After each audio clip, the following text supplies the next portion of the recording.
Welcome back. The program is still Good Morning Abuja, and yes, we are in this special week that we're counting down uh, to the year 2025. Yes, 2024 is wrapping up. As you know, we've enjoyed the Christmas and, of course, the weekend of the Christmas. It's been beautiful. You could see that my cheeks are swollen from eating so much meat and enjoying so much from my friends and neighbors. You can still send yours. I'm still open. There's space in my stomach. But that is not why we are in this segment now, as this morning we want to look into the business of the incoming year. What are those things that we need to do? What are those things that we should focus on as we project into the new year? What attitudinal changes should we embrace so that the new year 2025 will be one that is totally different from 2024 by every successful means necessary? This morning, join me as I welcome to our studio Pastor Kolawole Olaoluwa Longe, who is pastor, author, and purpose speaker for the Fervent Community Church Global, and he's the convener an evening with purpose. Trust me, the reason we are having him today is not just to bring to you an evening, but to give you a morning that is purpose driven. Good morning, Pastor, and welcome.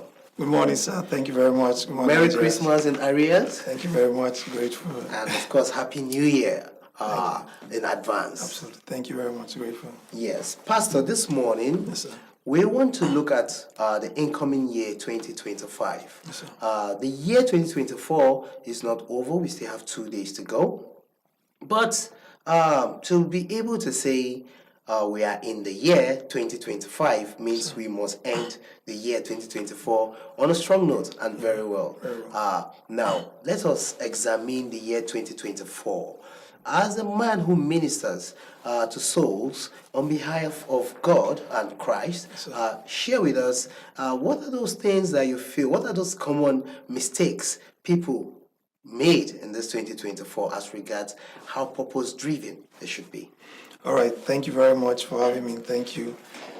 I would like to say when you don't know why you are in a place or why you should do certain things, you will not be able to maximize all it takes to enjoy that thing.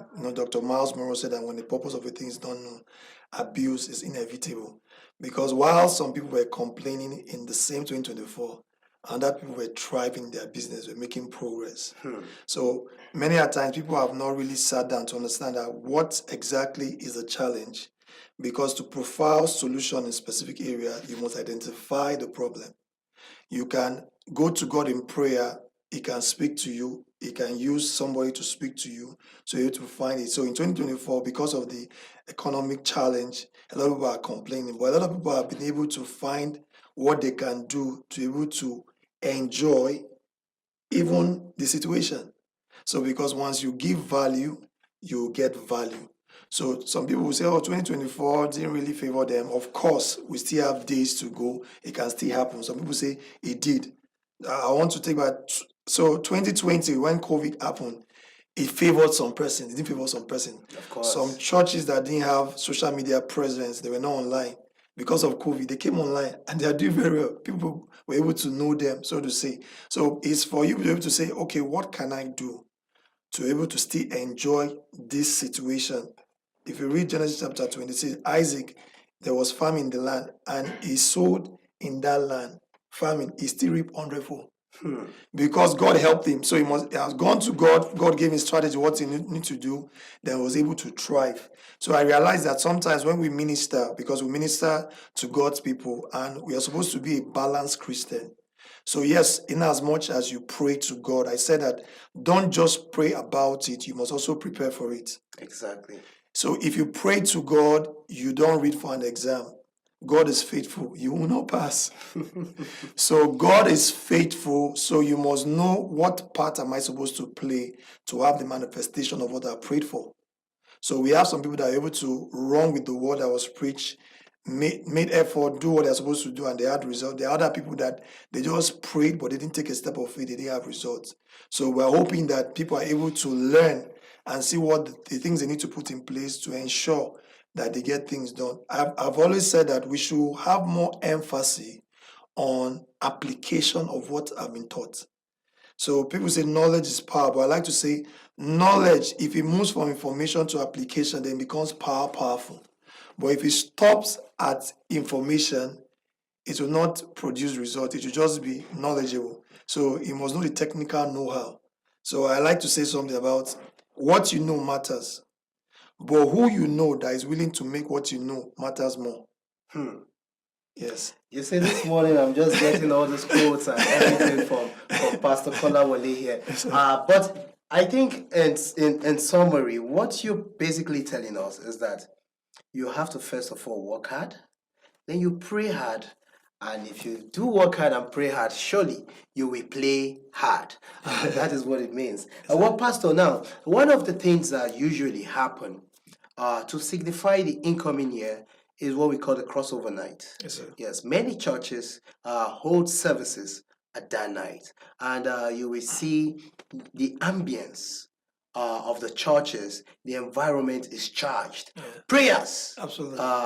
come out from almost every lips in every forms and shapes, Very and well. in True. fact sometimes you're praying and you're looking at somebody else who's praying beside you and you're feeling like I'm not doing enough, so I need to ginger Yes. more Yeah. and things like that. But then the very next day you begin to wonder where the energy that was displayed at that crossover night is now. When you see some people, you'll be wondering, was it just about coming to church to just pray? Is that prayer purposefully driven? Now, let's share your thoughts on this. All right, good. The truth is, we've had certain ways things are done for a year, and people follow a particular tradition, and they seem not to produce the needed result. It is because, as men of God, women of God, we must emphasize on people having an understanding. So you can have knowledge about something, but you understand what I said, that understand that you have a knowledge that you are standing on. So you have an understanding. Proverbs chapter 4, verse 7 says that wisdom is the principal thing, is the main thing. So you're get understanding. So many a times people, because it's been having a mindset of let me be zealous, let me be fervent, but not having understanding that there's something I need to know to sustain that momentum, that fervency to produce the same result. You see that the first night the church is jammed, people are praying, but they don't continue. It's because they don't have a mindset that this should be a lifestyle. So if it's not a lifestyle, to be one off. So after crossover, a few days into the new year, that motivation is not there. Because if it's a lifestyle, you have structures in place, you have people that you're accountable with, you have that I need to be disciplined, I need to ensure that I'm doing this. So it becomes part and parcel of me. So it's not something I do one off. If I'm asked a question as a student, because I've been reading up each time I receive a lecture or I've been taught, if they ask me a question, I don't need to flip through my notes and just say, sir, I know it. You just read it. Somebody say, live every day as if it's your last, for one day it will be. So if I have a mindset that I'm supposed to give my best every day, like my best, like my last, then we'll not just do a crossover to become a lifestyle. So the mindset, you need to have the right mindset. Like I've always said, to connect to that, the first thing I want to address first in Nigeria is to have the right mindset. If I have the right mindset that I need to have empathy, I need to show kindness, the privilege, my position is to help people to get to know, to do better, not to suppress them. I have a mindset that I don't need to throw things on the floor. I need to put things in the dustbin. I have a mindset that I don't need to cheat in an exam. I need to prepare. I have a mindset that I need to be punctual. When I come late, I don't need to put 8:30. When I came 9:30, I have a mindset that I'll do it right. If many people are doing it wrong, me, I need to do it right. If you have that mindset, it becomes a lifestyle. So it's not one off. So once you have that mindset, because if they don't have that mindset, so they'll come for this crossover night, they'll do it and it will continue. And so they need to have a mindset that I must be diligent, I must be excellent, I must show love. Like I just say, love should not just be Valentine's Day, February 14, or Christmas Day. It should be a lifestyle. I can decide that every month I'll give something. I was telling them in church, like, let's have a culture where when we come to church, you bring something. Whether, okay, I'll give somebody a biro today, I'll give somebody 500 today, I'll give somebody 1,000, I'll give somebody biscuit, I'll buy lunch for somebody. Just have that mindset and lifestyle. So I always say, in answering this, that don't do good because of tomorrow. You want someone to do good. Do good because it's good to do good. Do good as a privilege that I'm blessed to be a blessing. Because some people are doing good like three by so because I'm helping you say tomorrow too if I'm in need. No, do it and go. God know how to honor you for that good you have done. You can use the same person, you can use other people, but the motive is not because you want to get something, but a privilege that I'm giving. So if the mindset is right, that it's not just 31st, just be a lifestyle, then we can maintain, that momentum and get things done. Amazing. Just listening to you, Pastor Kolawole, I feel like the task before me to ensure that 2025 is a great and amazing year is one that I can achieve just by getting this motivation from you. And you see, that is how God works. One thing about life is that nothing is certain. Life is full of uncertainties. Now, Pastor Kolawole, before we go on our short break, I want you to speak to this. There are instances where people have said, okay, this is how I intend to do things, and then something happens and it knocks you off your balance, knocks you off your feet. It might even be life altering, and you already set a target. How do you begin to stay to that target when probably the very foundation you're standing on has been removed? Good. You see, there are times in this kind of situation, what we need is wisdom. James chapter 3 verse 17, it said that the wisdom that is above is first of all pure, peaceable. So there are people that have gone through what you are going through. So it is wisdom to ask them how to navigate the situation. But in doing that, you need to pray for God to lead you who to talk to. For example, if you're a believer, you can talk to your pastor and they can give you counsel. They brought a case to Solomon, first chapter 3. A woman slept in the middle of the night on her son, this child died, but she exchanged the child. And so she came to report to King Solomon. I said, this woman took my baby. And I say, okay, now they should get the sword. Say they will need to divide the baby. That woman said, yes, let's do it. And I said, no, a true mother will not say so. He said, give the child. So he had wisdom to be able to navigate and solve that situation. So his wisdom. So there are some people that have gone, they have passed through what you have gone through. So it's wisdom to ask them. So God is able to direct you. For example, somebody needs you to help the person with a certain amount of money, and there's a payment they are going to make for you on Thursday, and you're sure.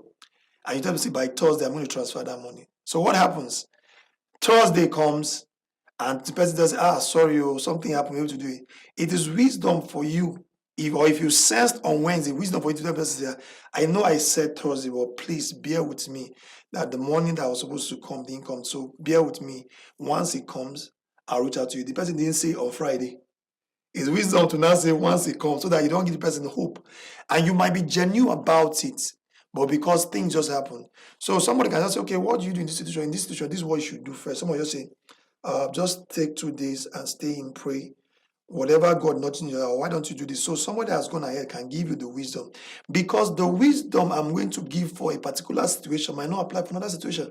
So there's a wisdom for different situations. So once you get wisdom, people that have gone ahead can tell you. Somebody that has been married that maybe took a while to get their child can tell you, okay, I was waiting upon I learned this. It might not necessarily be the same way, but you can learn something from it, then able to know how to go about it. So it is wisdom that will help you to go about it. A child has having issue, he comes to daddy. The daddy will smile because the dad has been a child before, you understand? It might not be the same generation, but he can provide counsel and wisdom that will help you to say, oh, thank you very much, daddy, because he's wiser, he knows better. That is very true. Yeah. Basically, wisdom is something that also is gotten from experience. So that's why the father has the experience to guide the son. Well, let's go on a very short break. I know you're enjoying this conversation as much as I am, but let's quickly take this break. When we come back, trust me, we'll be talking about how to stay true to those resolutions you're making come January 1st, 2025. I hope you have some written down already. If you have not, of course, you can always reach out to Pastor Kolawole. He will help you with it. But let's take this short break. Mary's boy child, Jesus Christ, was born on Christmas Day. Merry Christmas! How cute the angels Welcome back. The program is still Good Morning Abuja, and I've been having an interesting conversation with Pastor Kolawole. We're talking about the New Year resolutions we should be making for the year 2025. Something that should be very different from year 2024, considering that the country has been very challenging economically, and we do pray fervently that next year, that is 2025, it will be a total story. It's going to be a year of surplus. Pastor, that is how I want to see the year 2025. So my own resolution is to step out more, to reach out more, to cultivate more, to build more bridges, to establish more business partnership, so that I can have a different story from 2024. I can be able to do more of the good I did in the year 2024. I should be able to say the challenges I had in 2024, I don't have them anymore. Now, there are different people with different resolutions. Personally, I think the country should have a resolution as well. But now tell us, how do we stay true to our resolutions? I like what you said about the country should have resolution. Of course, this administration, this renew hope. Are we intentional about things we do, the policy? Is it geared towards the renewal of hope of Nigeria, to believe in Nigeria? Personally, I believe in Nigeria. I speak well of Nigeria. I pray for Nigeria. As a matter of fact, I've composed 4 to 5 different songs about Nigeria. Wow. Beautiful song. And so for people to able to stay true to their resolution 2025 is for them to understand what works for them. And in understanding what works for you is to find you. In finding you, you know your strengths, your weaknesses. So you will know that I am good in this area. So then you will now get somebody that excel in the area that are good to help you to be able to plan. That's how to do it. Somebody is succeeding where you want to go to and you're struggling. You want to be intentional. You want to be accountable. You want to make it. So once you identify somebody, just like you're able to identify a mentor, you identify somebody. So it's going to help you how to go about it. Then you carve a niche for yourself. You know what works for you. So it helps you to plan, to be intentional. So once you know your strength. So you set your own goal. You have your own blueprint. You set your own plan. Realistic goals, the one that you can achieve. You have a timeline. A goal is not a goal if there's no timeline to it. Exactly. You must have a particular time. But do you want to do quarterly? Do you want to do monthly? Or do you want to do yearly? What do you want to achieve? You write it down. For the fact it's documented, then you are serious for it to be implemented. But for the fact that it's documented, it should not just be implemented like that. You must put system in place to ensure that things are done. What are the systems you put in place? You have to have somebody that is accountable with. You have to have somebody that is excelling in what you want to do. Proverbs chapter 13, verse 20, it says, those that walk with the wise shall be wise. So by the time you work with people that are wise achieving it, in no time you will be wise. You can even discover areas that they've not discovered and do because you're working. But if you're working somewhere that it looks like you're the one that is even more than all of them, it means that you will not be able to improve, because I always tell people that for the fact that you declare a word, there's a prophetic word over your life. It will not just happen. 1 Timothy 1 verse 8, it says you need to wage a good warfare with that prophecy. There are some prophecies that you don't need to do anything will come to pass. There are some you need to take that step. So you have a blueprint. So you now say, what do I need to do? The challenge is always how to go about it. Ecclesiastes chapter 10 verse 15, not just the fool. He said the labor of the fool wearies him, for he don't know how to go about the city. There are times, even as believers, as people, we don't know how to go about certain things. We need to identify who is excelling. Humble yourself, meet the person to put it pro.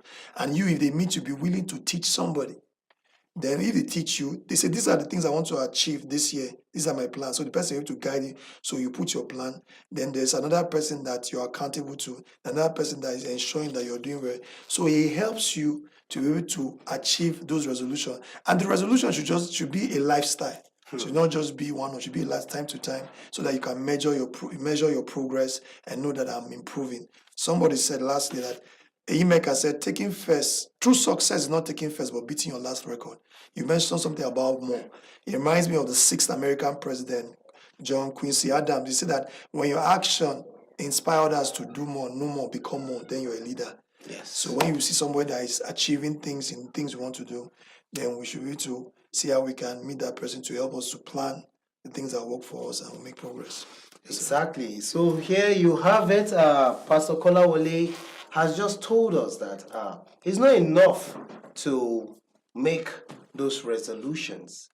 It's more is needed than just proclaiming resolutions. You need to be prayerful about it. Then, most importantly, you need to put in the work. Absolutely. Yes, it's the work that determines if those prayers have been answered or if you're going to fail. Because if you don't put in the work, you think it's just about prayers, it's not going to work. You have to put in the work and then you have to pray hard about it so that when you're celebrating the success in the year 2025, which I am very sure you will, we are praying also that everybody who's watching us today will get to have a different story in 2025. It's going to be a story of joy and laughter. It's going to be blessings all around for all our viewers this morning as you're watching us. Thank you so much, Pastor Kolawole. It's such a honor having you tell us about resolutions and how to stay true to them this morning on the show Good Morning Abuja.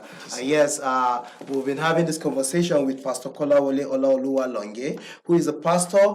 He is a pastor and author. Also, he is a purpose speaker. He is a pastor with the Fervent Community Church Global, and he's the convener An Evening with Purpose.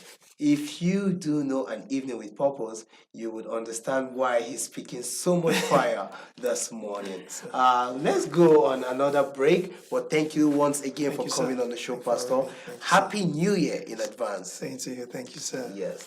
So we'll be back very soon. Just stay with us.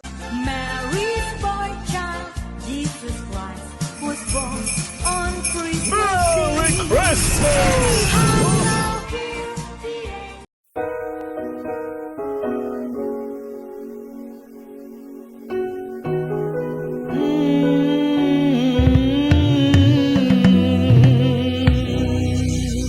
Adonai, sovereign God, you are master over all, doer of undoable things.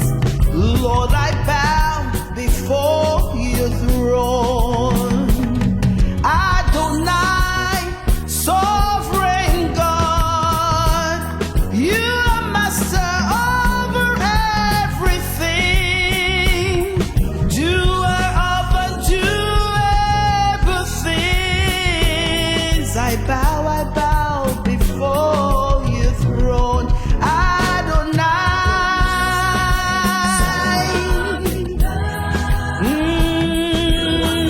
Master. Doer of undoable things, Lord, I bow before your throne. Yes, sovereign God, you are master over everything, doer of impossibilities, Lord, I bow to worship your majesty. Welcome back. The show is still Good Morning Abuja, and yes, we are counting down to the year 2025. And of course, you know today's program, like I told you from the very beginning, is going to be looking at how can we kickstart 2025 on a solid footing. How can we bring this country together? How can we bind this country in love, in unity, so that we can achieve prosperity, not just for ourselves, but collectively for our dear country, Nigeria. This morning, I am very, very excited because I have here in the studio a youth advocate, the presido of youths, as I like to refer to him.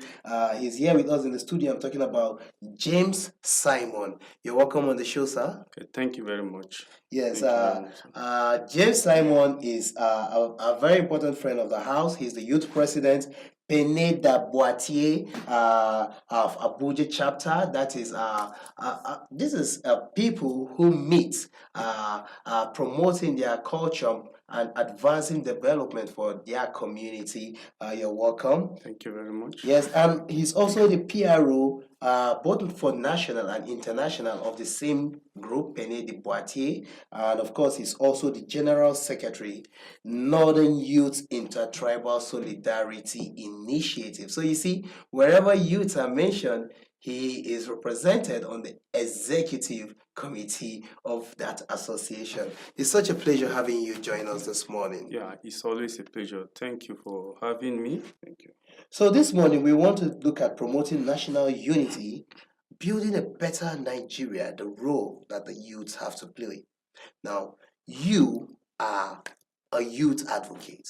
You are a representation of their needs, their demands. You are an epitome or someone who we could point to and describe how youths should be described: energetic, hardworking, resourceful, determined, and of course, pragmatic. That is how the Nigerian youths should be described, and you are an example of that. So this morning, we want to share your thoughts. Let us begin by asking, how do we sustain national unity first? This national unity, how do we keep us together? Okay. Thank you very much. Let me once again introduce myself. My name is James Simon. I'm the youth president, Peneda Boate, Abuja chapter, and also I'm the national PRO, Peneda Boate, at the national and international level. From your question, I think for us to sustain national unity, it's very important we go back to our roots. We go back to our old days, our founding fathers. It's very, very important we emulate their way of life. There are so many challenges we are facing here politically and otherwise. It could be from the religion aspect, our tribal aspect, and if you look at the role our founding fathers play, they work in one accord as one family. Yeah, for us to maintain a national unity, we must take advantage, even advantage of our religion, our tribe, because most of the time I always have that mentality that religion and tribe is always one of the challenges we have in Nigeria. Challenges in the sense that understanding, perception. You understand? As a Muslim, what you believe is not the same with what I believe as a Christian. But there is one thing that unites us all. We all serve one Almighty God. Yes. You understand? And my advice for us to maintain national unity, to build a unified Nigeria, is for us to be tolerant with each other. I must tolerate you as a Muslim brother. You must tolerate me also as a Christian brother. Of course. I'm a Boate man, Bachama by tribe. You are an Igbo man or Yoruba man. We must learn how to tolerate each other. We must build a federal character, as it used to say. And I don't know if there is any other contribution to be. Okay. What about education? Okay. Back then when we were growing up, education used to be all-encompassing. We learned about different culture, even in the classroom. This composition of even the school was such that a student could come from Sokoto to a school in Calabar, or a child from Anambra could be schooling in Kano. A Bachama student could find himself in a Fulani setting, and a Fulani student might see, or a Yoruba student might see himself in a Bachama community learning in the school, and by extension, picking up values from the community and the society. Are there any roles that you feel education can play in promoting this national unity? Yes. The role of education, in fact, is even primary, is one of the primary priority we should look at. Because from this question, education, that cast my mind back to, I'm just in this studio, just seeing my alumni, the school where Wow. I went to, I'm from, my dad is a military retired personnel. Okay. I went to Army Children's School. Hmm. And in the military, Nigerian first, the military first, they don't care your tribe, your religion, and whatever. And presently, the alumni belong to the Brigadier Memalari Day Secondary School, where I went to. the president of that alumni is Mr. Yemi. He's a Yoruba man, and he's not even in Nigeria. He has been leading us from diaspora. Being that the world is a global war, we all meet on social media. You understand? Although we are making arrangements for a kind of a reunion whereby we all meet in place like Abuja, Lagos, Kaduna, or whatever. The general secretary of that organization is Mr. Theophilus. Theophilus is an Igbo man. He based in Bayelsa, and one of the founding father is Mr. Rex Ogenyi. He's a he's an Idoma man. We have people like the Veronica, Samson Odaudu, so many of them. My humble self, I'm the vice president of the alumni. Wonderful. So you see, we all come together as a family, irrespective of your religion, your tribe, where you came from. Let me remind you, the place I went to school is Maiduguri, Borno State. Wow. And today now I'm living in Abuja. And most of my friends, some of them are military officers. Some of them are working in Ministry of Finance, and the rest of them. So you can see what education has brought us together. So, Okay. Although we are running out of time, but I would like us to quickly look at social media, because you mentioned how your alumni are able to meet on social media, especially with the president of your union being in the diaspora, and yet being able to coordinate the alumni to very purposeful and fruitful deliberations. So now, does social media encourage national unity or not? yes, of course. You know, the social media, as I rightly said, it has made the world a global village where we meet together. There are so many platforms where we can have our meeting. It could be on Zoom, WhatsApp, and whatever. We even, irrespective of the distance, it's not a barrier. You understand? And anything that have its positive impact also have the negative Exactly. aspect. And I would like to disabuse our mind from, you know, anybody that is making a post on social media. He would like to promote from his perception what he wants the world to receive from him. You understand? So it's left for you, a good listener, to know if this is true. It's not everything you see on social media. You just quickly jump into conclusion. You understand? You look at the positive aspect, how it's going to bring us together as a one nation. And when we are talking about a nation is not just the land, Nigeria. It's the people. Of course. Myself and you. Without the people, the nation is not there. So the social media is playing a very vital role to bring us together as a nation. Well, we are going as we are running out of time, but before we go, I'd like to take these final words from you. Can you just tell us very quickly, as the youth president of Peneda Boitier, what is your organization about, Peneda Boitier, and how, what's in your opinion now, the advices you could share with the Nigerian youth as we prepare to enter the year 2025? Okay, Peneda Boitier is a sociocultural organization, and our priority is first of all maintain our culture and dignity, to see how we come together as a family under the umbrella of Boitier Nation, and extend helping hand support, encourage each other, influence each other as a family. The advice I will give to Nigerian youth as regards to 2025, I will advise Nigerian youth to do away with violence, do away with fake news.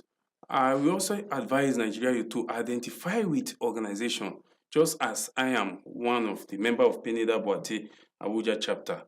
Identify with your local organization, identify a political party. Politics, sometimes people demonize politics. It depends on the role you are going to play.